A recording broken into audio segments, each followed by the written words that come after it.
మహామంత్రిని నేను పిలుస్తున్నా. మాలేసి స్వామి స్వామి అనాలంట. నేను కూడా ఏం చెప్పాను, మహామంత్రిని పిలుస్తున్నా. నువ్వు అర్ధరాత్రి వేళలో పూలమాల మెల్ల వేసుకొని మూట నెత్తిన పెట్టుకొని పొలగా అంటే అరుస్తూ నెట్టు నడిగిదలు అరుస్తున్నావు. ఎవరు అడుగుతున్నా స్వామి ఇరుముడు పెట్టుకొని తొలగొట్టుకు పోతానా?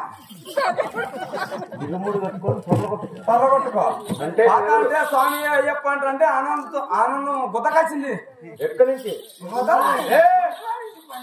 అన్ని చెప్పాలి. మాట్లాడే మాట్లాడి స్వామి నువ్వు అపచారం మాట్లాడదు స్వామి. నువ్వు అలా మాట్లాడకూడదు స్వాములు. స్వామి నేనా? నువ్వు స్వామి. స్వామి నేనేం మాట్లాడాల స్వామి? అదే వచ్చా పరిగెత్తా ఉంది స్వామి. ఈ అర్ధరాత్రి వేళలో మొహాలు వేసుకొని ఈ ఊరి మీద పడుతూ బజార్లు పడి తిరుగుతున్నావు. కారణం ఏమిటి? కారణం ఏమి?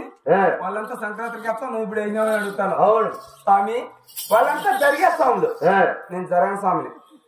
వాళ్ళు సంక్రాంతికి 40 రోజులు వేసినారు. అవును. నేను వాళ్ళు ఖచ్చితంగా రోగాలు వస్తాయి వాళ్ళకు. నేను ఇప్పుడు వేసిన నాకేం రావు. నీకేం రావు. నువ్వు ఎందుకు వేస్తున్నావు? ఆచారం లేకుండా వాళ్ళు జరిగే స్వాములు అప్పుడే వేసినారు, నేను జరగని స్వామిని కాబట్టి వేసిన. నువ్వు ఇలా అర్ధరేత్రప్పుడు మాల వేసుకొని బజార్లు పడి తిరుగుతుంటే నీకు ఎలా జరుగుతుంది అనుకున్నావు? అప్పల బాధ తట్టుకోలేక వేసిన. పెళ్ళాని బాధ అప్పల బాధ తట్టుకోలేక వేస్తే మాల వేసిన కానీ ముందు మా భార్య స్వామిలా మూతి మీద పొడిచి 3 మెతుకులు పెట్టండి. ఎప్పుడు మాల వేసినానుకో ఇప్పుడు బోర్డు సరుకులు ఎలా జరుగుతుంది? ఏం జరుగుతుంది స్వామి? అర్థంగా స్వామి 2 కిడ్నీలు పెడుతుంది స్వామి. ఏంటి కిడ్నీలు? ఇడ్లీలు. మధ్యాహ్నం వచ్చేసి ఒకటో వాతి పెడుతుంది స్వామి. ఏమిటి? చపాతి స్వామి. సాయంత్రం వచ్చి పులిహోర పెడుతుంది స్వామి. చాలా బాగా. ముందు 30 కేజీలు ఉన్నాను, ఇప్పుడు 40 కేజీలకు వచ్చిన స్వామి. నువ్వు అలా భక్తి చేస్తున్నావు కాబట్టి నీకు అలా భోజనం సౌకర్యం కుదురుంది. ఇప్పుడు తల్లగొట్టకు పోవాలంటే మా మిసాలు పెద్ద ఉన్నాడు చూడు, ఆయన 50,000 ఇస్తాను ఇప్పుడు నీకు. అదే అక్కడ ఆయపసామి ఉన్నాడా? ఓ తల్లగొట్ట పేట మీద పేట కింద కూర్చొని ఉన్నాడు, జపం చేస్తాడు. అదే అక్కడ ఆయపసామి దగ్గరికి వెళ్ళి రాకు. ఇక్కడ ఎందుకు ఆలస్యం చేస్తున్నావు? ఇక్కడ ఎవరిస్తారు? నువ్వేనా? నేనెందుకు ఇవ్వాలి? ఖర్చులకు అక్కడ ఆయప్ప స్వామి దగ్గర తొరలగొట్టిన ఏమి బహుమతులు తెచ్చిస్తావు? ఇప్పుడు నువ్వు ఊరికే వచ్చే నీ పాపం నాకు తగులుకుంటుంది. అవును. ఆ తొలగొట్టున త్వరలో ఉండవు అయ్యప్ప స్వామి. అవును. అయ్యప్ప స్వామికి అప్పుడు 2 నల్ల గుళ్ళు ఉన్నాయి. ఆ గుళ్ళతో తెల్లటి గౌలు ఉన్నాయి. తెచ్చి నేను ఏం చేయగలను? అమ్మ ముందు దాని కట్టుకుంటే దూరినప్పుడు బయట పెట్టినప్పుడు మూర్తికి వెళ్ళదు స్వామి. అలాంటి భగవంతులు నాకేం అక్కర్లేదు. నా కోట్లో మస్తుగా ఉన్నాయి. తొందరగా నువ్వు దేవుని దగ్గర వెళ్ళినారా? ఇక్కడ ఎవరన్నా ఇస్తారని మడుకో. నువ్వేకంటే నువ్వు రాజేంద్ర రాజు నువ్వేకంటే వాళ్ళు ఇస్తారా స్వామి? నాకు అలాంటి భగవంతులు ఏం అక్కర్లేదు. ఇక్కడ ఎవరన్నా ఇస్తే అడుగు స్వామి. ఇప్పుడు ఇరుముడికి కట్టుకొని మధ్యలో అన్నదానం చేయాలని చెప్పేసి 58 ప్యాకెట్లు బీ ప్యాకెట్లు వేసిన. నువ్వా? వేసి ఎతకద్దాం అనుకున్నా. మళ్ళా లాస్ట్ లో నిన్ను అడిగితే టాటాసుకో దానికి ఉంటారు కదా, ఇది మామూలుగా ఫోర్లు ఆటో, దానికి బాడీకి రేట్గా నువ్వు ఇచ్చినావు అనుకో, ఆ పెద్ద ఇచ్చి దానికి ఇచ్చాడు. ఇచ్చరాకలకు సమ్మె గలాసులకు వాటర్ ప్యాకెట్ కు వాటర్ ప్యాకెట్ సరిపోతుంది. ఆ 40 బియ్యం మూటలకు వాటర్ ప్యాకెట్ వేసి అన్నం చేసేస్తాం. 40 బియ్యం ప్యాకెట్ వాటర్ ప్యాకెట్ 40 ప్యాకెట్ అంటే ఇంతంత ప్యాకెట్ అనుకుంటున్నా, అంతంత ప్యాకెట్లే. అయినా తొందరగా దేవుని దగ్గర వెళ్ళి నాకు పతాలే.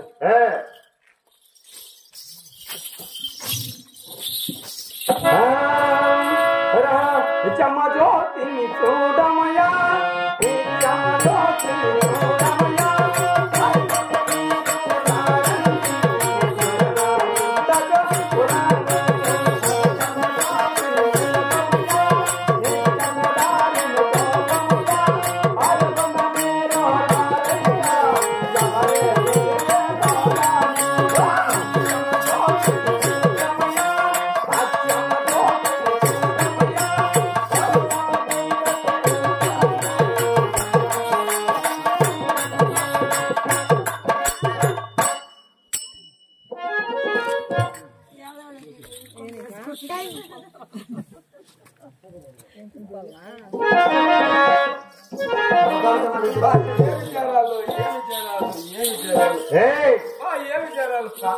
జరాలు ఏంట్రా? జరాలు తరగొట్టినా ఇసుక చల్లామనుకో కింద పడదాం. జనము పలు జనము అనాలి. దేవుడు బాగా దర్శనైనాడా? ఏమి భక్తులు, ఏమి పూజలు, ఏమి కర్మలు చేసుకున్నారేమో స్వామి. ఏమది? ఇరుముడి నెత్తిని పెట్టుకొని ఎక్కలేక ఎక్కుతాది 18 మెట్లు. నేను ఎక్కుదామని చెప్పేసి స్వామి ఫస్ట్ మెట్టుకుని అడిగి పెడితే దెబ్బేసి వెళ్ళాక పడిపోతే దొంగ స్వామిని తోచేసింటారు. అట్టగా స్వామి మా కాళ్ళ నొప్పులనే పక్కన పరిగెత్తాను. నా కాడికి ముందే 3 స్వాములు ఇరుముడు తిప్పా, ఒకరు కొట్టి కాయ దోపుతాను స్పూన్ తీసుకొని అక్కడ స్వామి స్వామి గురుస్వామి. అవును. వాళ్ళంతా 40 ఎకరాలు చేసినారు. నేను 50 రోజులు మాలేసిన. అవును. నీళ్ళలో మాలేసినప్పుడు నీళ్ళలో మునిగినా. ఇప్పుడు తేలి ఇరుముడు కట్టుకుని 50 ఎకరాలు నీళ్ళలోనే చూడు ఒళ్ళంతా పాసి పెట్టింది. బలి భక్తి కాబట్టి స్వామి నా ఇరుముడు దింపి ఏటైనా ఇరుముడు దింపి ఏటేస్తాను పోతాను చూడగా నీళ్ళు మన భక్తి ఎక్కువ కదా. అట్టేమిలే నేను 50 ఎకరాలు నీళ్ళలోనే కాబట్టి నీళ్ళే అయిపోయింది. మళ్ళా ఆడిపోయినా ఏడికి పంప నదుల కింద ఆడివి మునుగుదాని పోతే గొత్తలు అరటి పండ్లు అయ్యా పంప నీకు నోటి నెత్తి నోటి వాడా కించిప్ప మళ్ళా వచ్చా దావిచ్చి మళ్ళీ ఇటు వచ్చా. ఏం చేద్దాం ఇవన్నీ తుడుచుకొని వస్తే కట్టలేకవా కట్ట అప్ప పిచ్చి మళ్ళీ చదువుతాడు. నీ పేరేం నీ ఊరేం చెప్పేసే. మహామంత్రి నా కోటలు నా పేటలు నా తల్లిదండ్రుల గోత్రం నీకు స్థానంగా తెలుపుతున్నాను.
దక్షిణ దేశం రామచంద్ర కోట పెట్టబడి కనుక ఎటువంటి తప్ప 3 కొండల నడుమన ముఖ్యమైన కోట, 4 కొండల నడుమన నాణ్యమైన కోట, 7 కొండల నడుమన వెచ్చుటైన కోట, 10 కొండల నడుమన పోత చెంది కోట, రణము రణము రణము రణము రణము ధర్మ రామచంద్ర